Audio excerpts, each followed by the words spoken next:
Welcome to Chillin' 101. We hope this video helps. In this video, I will explain how to make a medium rare steak.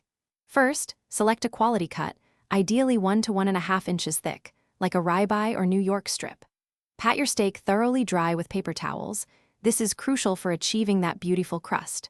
Then, season it generously on all sides with salt and freshly ground black pepper. Let your steak rest at room temperature for about 30 minutes before it hits the pan, ensuring it cooks evenly.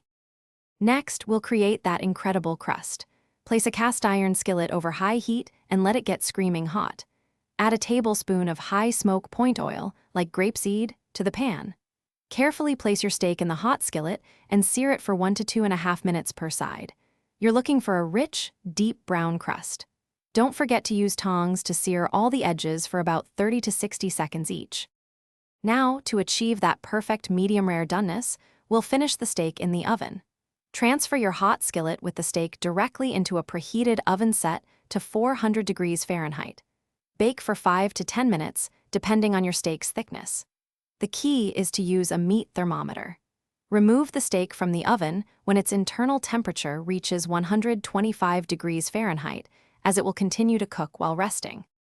The final and arguably most crucial step is resting your steak. Transfer the cooked steak to a cutting board or a wire rack and tent it loosely with foil. Let it rest for a minimum of 5 to 10 minutes. This resting period allows the juices, which have been pushed to the center during cooking, to redistribute throughout the meat. This ensures every bite is incredibly tender and bursting with flavor. Then, slice and enjoy your perfectly cooked medium rare steak. Thanks for watching. Consider subscribing if we helped you.